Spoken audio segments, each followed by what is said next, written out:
I'm Jerry Horner, and I welcome you to Bella Vista Gardening. And today I have with me a guest, and she is Dawn Denton, and she is a fellow Benton County Master Gardener. And I've known Dawn for a number of years now. Yeah. And she's also the owner of a landscape design company called Gardening by You and Me. Right. So she works with you with your gardening. She's also an author of children's garden books that are just absolutely delightful. Thank you. And we'll be maybe talking about that a little later too. But she has a new one coming out, the fifth in her series, and I'll hopefully have her back next year with, and we can go over some of the books. I would love that. They're just wonderful little books. So today we're going to be talking about trees and shrubs in northwest Arkansas and what grows well here and what will do well and how to maintain them or take care of them. Right. And there's so many areas that some trees won't do well. You know, they come from, people come from up north or down south and they think they can grow the same trees and Right. they can't. So there's certain trees that do better here than others. Absolutely. So, and then Dawn's got a wonderful PowerPoint program here to show you the trees that are available. So we'll also be talking about what to do in your garden. Right. And there's not very many upcoming events, you know, in this time of year for gardening, but the thing is, Bella Vista Garden Club is not going to have their fall plant sale this year. They've decided against that, so we will have the spring sale the first Saturday of May, but not the fall sale. But the plants that we do have available are at the wastewater, village wastewater plant, and they're always available Monday through Friday from like 9 to 3. You can go and they're priced in the sand beds and you can buy them there. So if you're looking for something to supplement this fall, you know, you can pick up some plants there. So, but this year's also, and this year's also the time they sign up for Master Gardener training. Right. Did you work the fair? I did not work the fair, but I got the email just a few days ago that was encouraging the Master Gardeners to be putting names in for people interested. So if you're interested in being a Master Gardener, you can just call the Extension office, 271-1060, and they will send you an application. So Yeah. we have a limited number of spaces, but so the main thing I want to talk about is those trees and shrubs that do well here, and I think you have the PowerPoint ready. All right. So, Jerry, you know, as a designer, as a garden designer, one of the things that I try to encourage people to do is not just to go and get the common varieties that are so easily found, and usually everybody has, you know, certain types of trees and shrubs. Same old, right? And so I try to think of things in a little different perspective. So the things I'm going to share today with the audience is things that I enjoy using in design, but also things that do really well in northwest Arkansas. Right. So I'm just going to go through, and people might want to have a pen and paper in hand because they might see the name of a tree or a shrub that they want to go and get. And so that might be good for the listening audience. Take some notes on what they want to, you know, incorporate in their landscape. Right, and then this program also can be seen again. Right, it repeats, you know, several times this month, so if Okay. you miss something, you know, go back and see it again and Right. take some more notes. Okay, so I'm just going to go through, first of all, I want to just talk about why fall. Like, why do we plant in the fall? And I read this just this week by Linda Scott. She's very knowledgeable on planting, and I'm just going to read this. It says, fall is actually the very best time for planting, especially trees and shrubs. And the reason is that the roots never go dormant. So while the upper part of the plant is asleep, the roots are busy getting established, which kind of gives them a jump start on spring. Right. So when the buds are ready to open and the leaves flush out, you've got a good root system already established. Right. And that's one of the things that we don't think about very often. Right. Everybody thinks spring is the time to plant. So it's not spring, it's going to be in the fall is the best time for trees and shrubs. Because that's where they're putting all their energy is into the roots, which is great. So I'm going to go through a few trees first. Of course, red maple is a standout, and there's some really great varieties out there.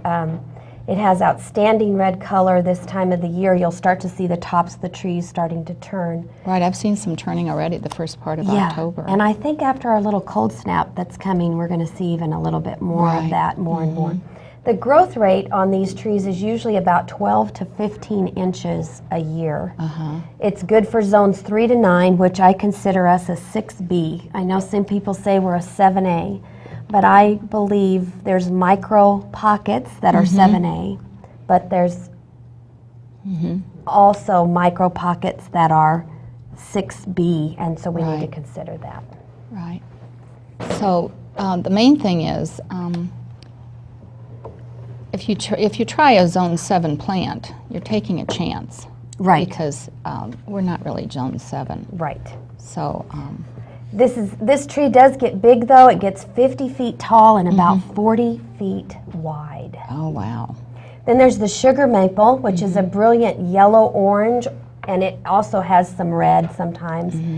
It grows about 10 to 15, and it's good for zones 4 to 7, and it's a superb shade tree. Siloam Springs has a lot of these. The older downtown parts of northwest Arkansas, a lot of sugar maples.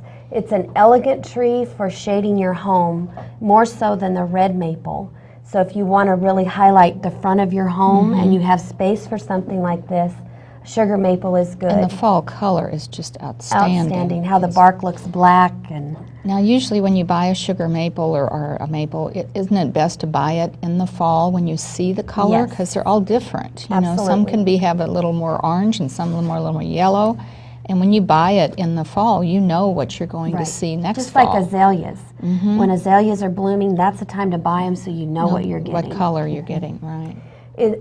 This tree does also get very large. It grows about 80 feet tall and 60 feet wide. Wow. Then there's the apple serviceberry, and this is a native tree to our part of the country. And the thing that I love about the serviceberry is it's one of the very first trees to come to life. Well, I've never heard it called the apple serviceberry. I've heard serviceberry. Apple serviceberry. So it flowers in the spring, and it usually flowers before its leaves come on. So you'll see it in the woods and the forest areas, and what will happen is a lot of people will go, hey, that's a dogwood. Right. The dogwoods are blooming. But it's usually the first white blooms we see are the serviceberry. It gets a red to purple fruit on it, and it grows about 10 to 15 inches a year, good for zones 3 to 8, and it's tough. It's a tough tree, and it is a smaller tree. It only gets about 40, it can get 40 feet tall and about 20 feet wide. Right. I haven't seen too many at 40 feet. No. In the woods, they're usually, maybe They're more of an 15, 20 understory feet. tree. Right. I have a autumn brilliance in my yard, and that is a perfect name for it because it has a beautiful autumn color as well. The Oklahoma redbud, I didn't just put the eastern redbud down, I actually chose the Oklahoma redbud because it is the one that people always go, why is that tree so much deeper purple? And beautiful, Absolutely beautiful blooms. stunning. I love the Oklahoma redbud. And it's a little tidier. It's a little tidier than the eastern redbud, and the leaves are glossier than the eastern redbud. Right. So it's got deep purple flowers in the spring. It grows about 6 to 10 inches a year. Again, we're right on the edge there, zone 6 to 8, but we do well with redbuds. And if you've ever watched them in the spring, you'll know because they're everywhere. prolific. Beautiful. Tolerates shade, but it does best in sun. Some people will plant it in a shady area, and they're not as happy with how it looks. It needs the sun to bloom. It does, So, to do that big bloom. big burst of bloom. It's an excellent front yard tree to accent the landscape, and you can even put it, if you have deep enough border beds, you can even put one in the border bed for that. Gets about 25 feet tall and 25 feet wide. The Washington hawthorn, we have one of these trees. My husband calls it the devil tree because of the thorns are so big. But the thorns are great because the birds love that tree to love put this nests tree. in. It protects them. They absolutely love this tree. It flowers in the spring, and one thing I will just say about the flowers, they don't have the best aroma. So you probably don't want this like I have it right by the front door because you have to walk by it. So it's a little stinky in the spring sometimes. Then there's these beautiful large clusters of red berries in the fall and winter. Right now the berries kind of start out with the orange and then they pull that deep red and they hang on for quite a while. Now the birds eat the berries? The birds eat the berries. They love the berries. That's great. The growth rate is about 10 to 12 inches a year, zones 3 to 8, so we're in good shape there. It has a tough constitution. Anything that has thorns like that, you know it's tough. it's tough. It's tough. And the birds do love this tree. So it's good to use it. You could use it as a single specimen tree in your yard, or if you need a line of trees, a row of trees, it'd be beautiful.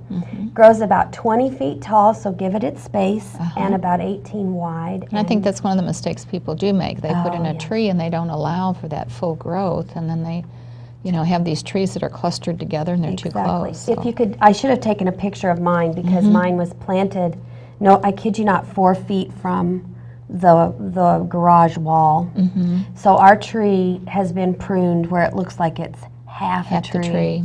Because you can't, what can you do? So, and I want to keep it because the birds love it so much. So we have to do some extra pruning on that, but that's my husband's job.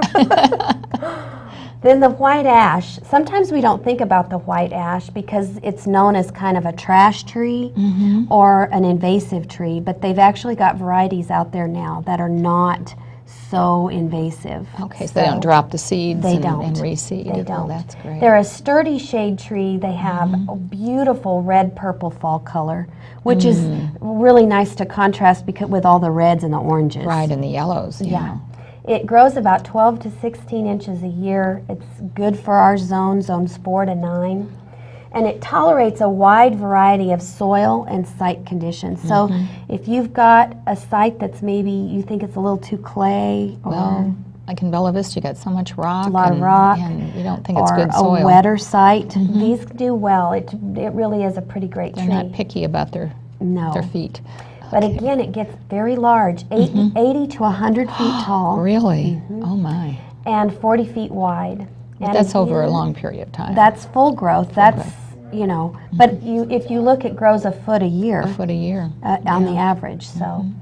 And you'll want to use the seedless cultivars. And a good one is autumn purple. Okay. Is a really nice one to look for.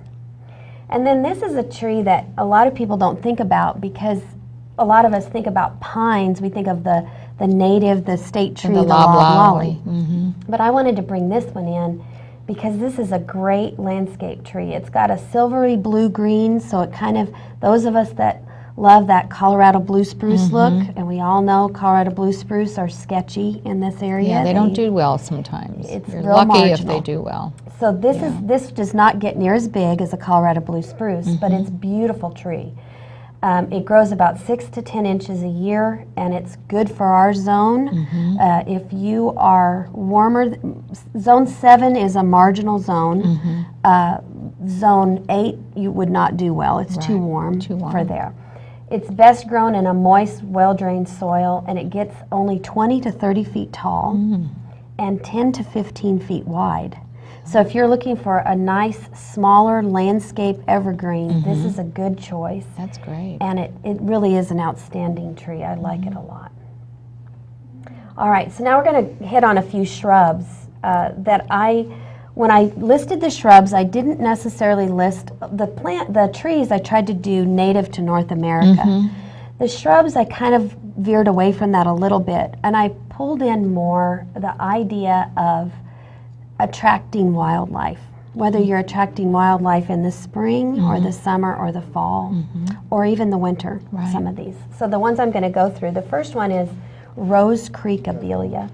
And it's a small, shiny evergreen. A lot of people don't realize that this particular Abelia holds its leaves. Its leaves turn a little bit more purplish colored as the weather gets cooler. Clusters of a 1/2 inch long white tubular flowers, which if you go to the bottom, you'll know then it attracts hummingbirds. Oh yeah. Tubular flowers They love and that. hummingbirds go hand in hand. It grows 2 to 3 feet tall and 3 to 4 feet wide. So that's not real large. It's so not. It's easy And to it's contain. good for our zone. It's a zone 6 plant.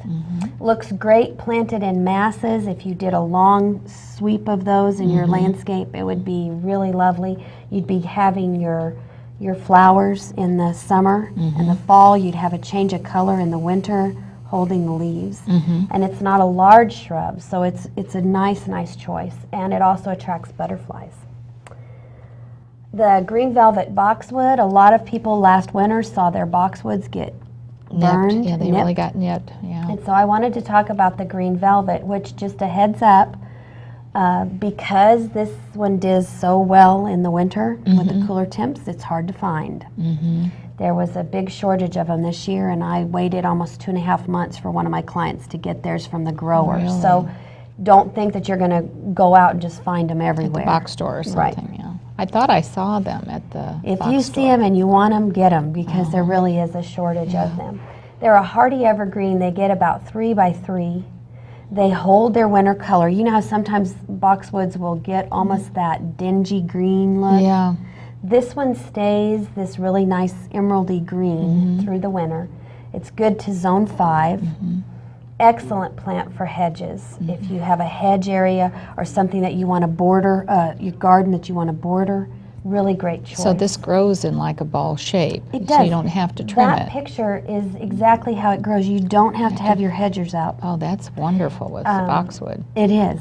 It is. And the other thing that I said, it doesn't look like a bowling ball in the landscape. It actually has some movement to it. So the green leaves, instead of it just being real They're tight, compact and tight. it has some movement, which a I looser, enjoy yeah. when I give people different plants. And then the Purple Pride Beauty Berry. Oh, that's one of my favorites. I love the love beauty it. berry. I remember the first time I saw it was in Hot Springs at Garvin Gardens, and I had never seen one before, and immediately thought I needed one, so Right. I quickly found one to plant in my own The yard. first time I saw them was at a rest stop in Texas, and I just was So, in so awe. They had a mass planting, and I just said, I've never seen anything so gorgeous. Beautiful, beautiful. It's got pale pink, real light pink flowers in the late spring and early summer. Of course, if it's got berries like that, you know it's got to have flowers first. Right. Then it puts on these beautiful violet berries that line the stem of the plant. It grows about 3 to 5 feet tall and wide, and you want to cut it back in the late winter. I treat mine very similar to a hummingbird. The hummingbird Bushes. bush, the butterfly bushes. butterfly excuse me. bush, yeah. So you know how you come in and the butterfly bush, you cut it way back. I do the same thing with About in mine. February or so. About in late February. Yep. But the leaves in the fall, they turn that like a lime green a little Oh, bit. they're And beautiful with the with the lime green and the purple. purple is just beautiful. It's a great specimen shrub, and it attracts birds. If you have any thrush that live in the bushes, they're very happy when you plant this bush. Okay, the tardiva Pinnacle Hydrangea. Now this hydrangea, I have this. I got it from a nursery called Between the Rivers.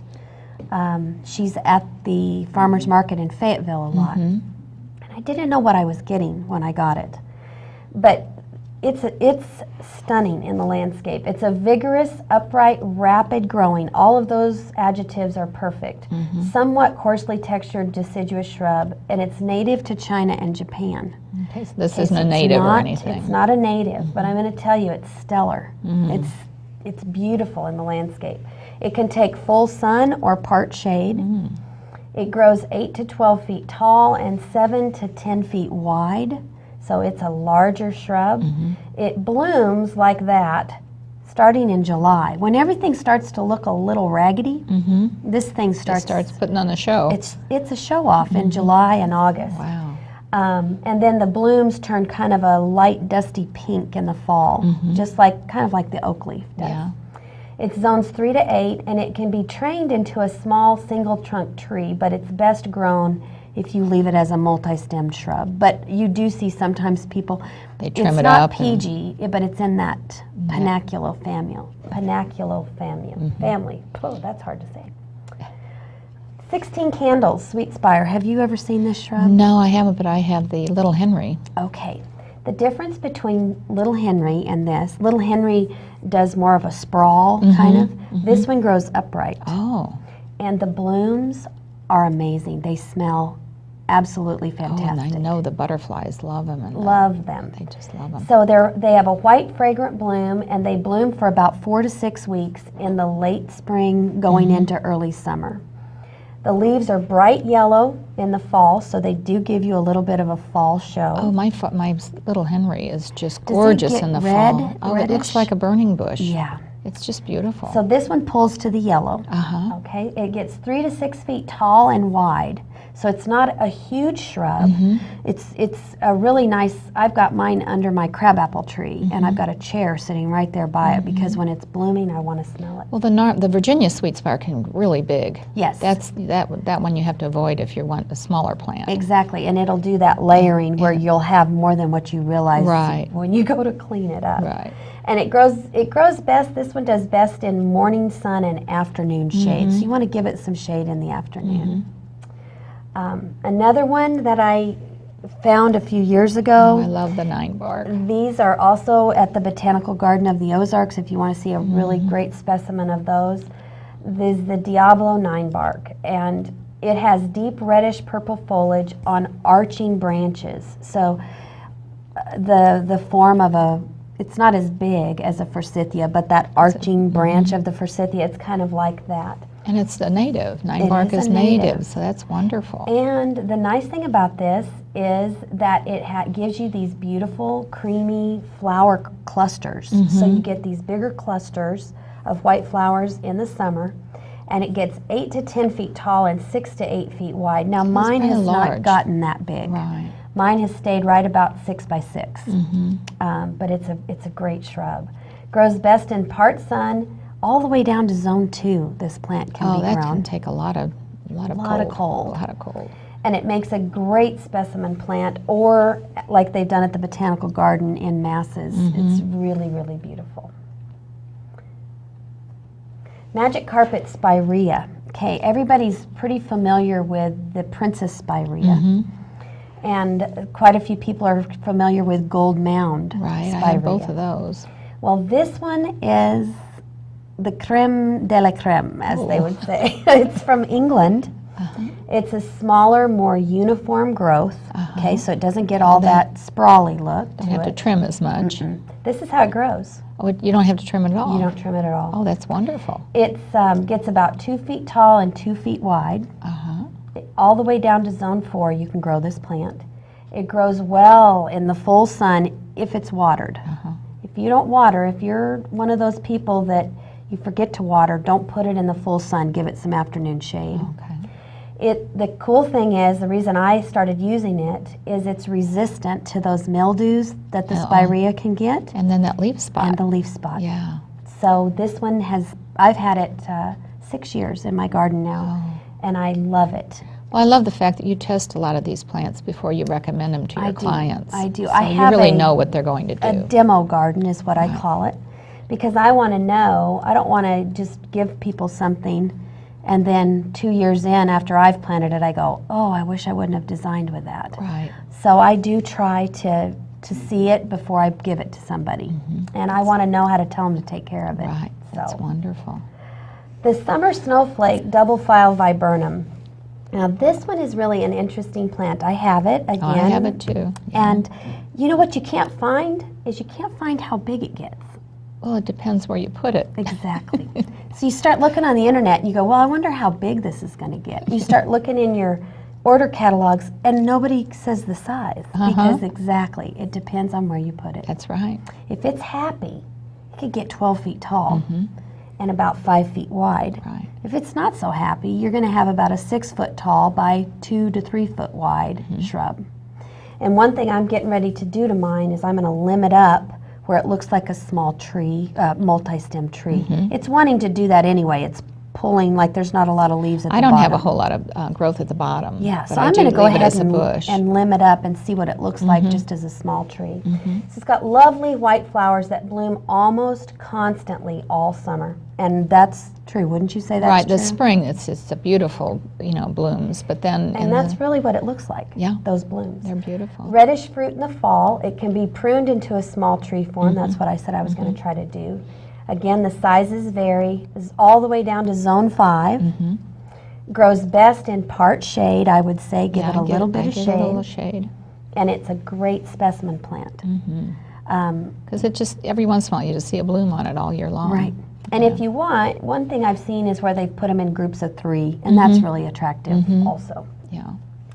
Wine and Roses Woodgelia. Are you familiar with I had that that one? too. Yeah. Okay, so Woodgelia is an old shrub. It I is. mean, I have a book on 18th century gardening in the United States, and Woodgelia and Elaeagnus were really common. Well, this Woodgelia is called Wine and Roses, and it's got those darker burgundy leaves, so you're going away from all the green in shrubs. It's got that hot rose pink flower that's tubular. So again, Hummingbirds just love it. they love it. The color intensifies in cooler temps. It grows about 4 to 6 feet tall and about 3 to 5 feet wide. And in full sun, you can put this right in the full sun. Some people, you can even do part shade. Yeah, I do part shade with mine. Yeah, it so does all right. I did a design in Ceylon where I put it, they kind of swung around an emerald green arborvitae. Oh, It's beautiful. you Really put that with a beautiful. lime green, and it's just Yeah. absolutely outstanding. Really, really Yeah. pretty. All the way down to zone 4, and again, it attracts that wildlife that we like to enjoy. And the butterflies. Butterflies and hummingbirds. You know, a lot of times we think it's the flowers that bring those, but you can do the shrubs that have those flowers Absolutely. and do it. All right, and then I just wanted to end with just a few tips to remember when you're doing some planting this month and even next month, and if the weather holds, even December. Look up before you place your tree. That's really important because Look up. you just see all these trees that are just butchered because of the electrical Power lines. lines, It's yep. terrible. Yep. So you wanna look up first, and don't just look straight up, but look up as far as that tree might get. The last thing you want to do is have somebody come through and top your tree off, and it really does ruin it. Oh, yeah. It won't ever be the same. You want to call before you dig a hole, and you call it like we remember 911. It's 811 Right. on your phone, and you can ask them to come out. They'll send the utilities out, and they'll mark what you've got there in your yard, whether it's water, electric, cable, and gas are the 4 main ones that you want to look out for. Right. The new information by the Arbor Day Foundation is to remove that wire basket if it's a B&B. If it's balled and burlapped, and you get it and it's got the wire basket and the burlap, they're now saying take all that off. Yeah, they used to say leave the burlap on, but it takes so long for that burlap to rot away. And It's the hard on roots will start doing that They'll curl. circular Yeah. thing. If it's a container grown tree, they have the circular roots, you're going to want to remove those. So when you take it out of that container, if those roots have started to wrap around, you go ahead and cut those. Yeah. I even read one lady this week that she said she washes all the dirt off Oh, and and starts does a over. bare root if it's in a container.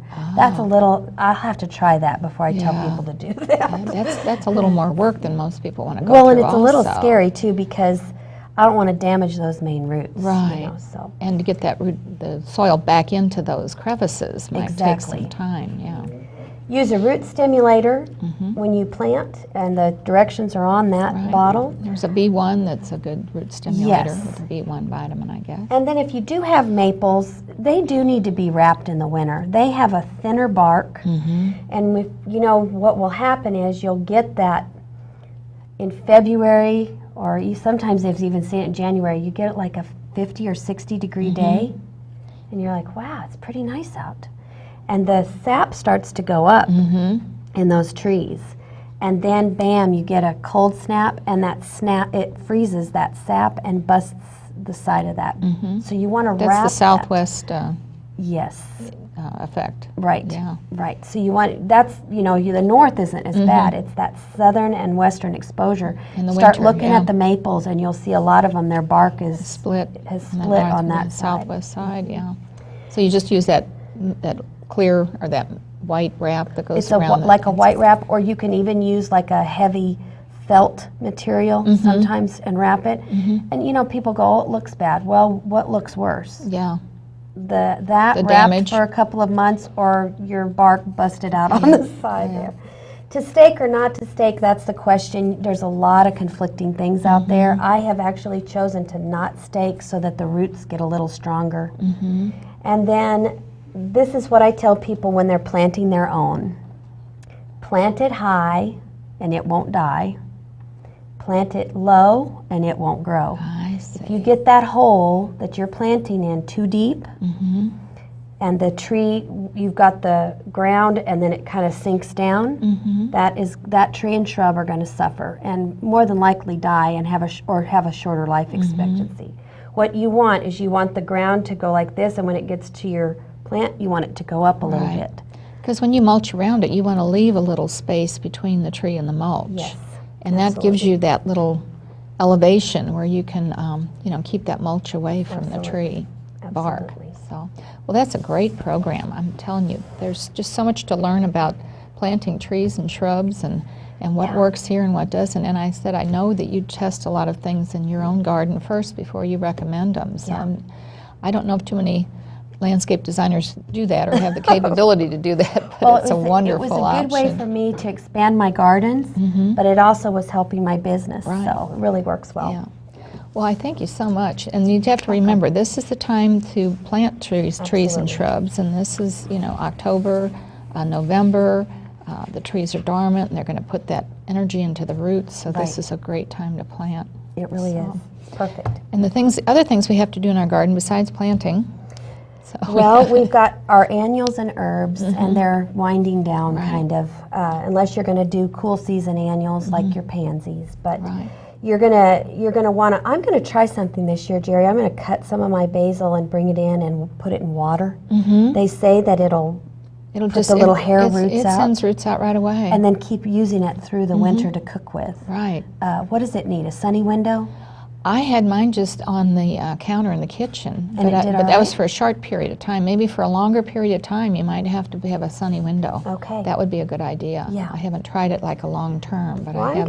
I'm gonna give it a try. But annuals and herbs like basil, they'll be fading fast once we get a cold snap. Once it gets down to 45 or so, they don't like that at night. So if they'll you've be got a lot of faded. herbs, you can harvest some of those and make some oils, or you can freeze them in the ice trays. A lot of people are doing that, chopping their herbs up, putting them in an ice tray, filling it with water and freezing them. Then they can use them throughout the winter. Right. Now the tropicals and houseplants, it's going to be time pretty soon to be bringing in the tropicals. As soon as that temperature at night starts getting to be about 45, 50, you know, you want to start thinking about bringing them in. I bring them into the garage first, and then I kind of, you know, spray them with insecticidal soap to get any of the bugs off before I bring them in. I don't want those critters in the house. So, but this is the time to be thinking about bringing those in. And the caladiums, you want to move those, either dig them up. I have some in pots, and I just bring the pots in. Or you can dig up your caladiums as soon as those leaves start fading, and you can How do you replant 'em. store those? I just store them in a box. Or Just if I dry? have them in a pot, I just bring the pot in, and I just don't water it all winter. I just put it in the garage, you know, under a shelf, and then bring it out in the spring. I might have to try that. Your perennials, they're still, some of those are just now doing their grand finale. You know, they kind of come in and they do this, ta-da, I've been here all summer. Toad and lilies that's are really- blooming, and mums, and It's great. Mums should be blooming now. You're gonna, if you want to add mums, what we were talking about with azaleas, same thing. Now's the time to pick your mum out, and based you'll on know the color, what color and how size, and right. what size And blooms you another have. thing, give them space. Yeah, they do get Give them big. space. Yes, they do. And then your bulbs.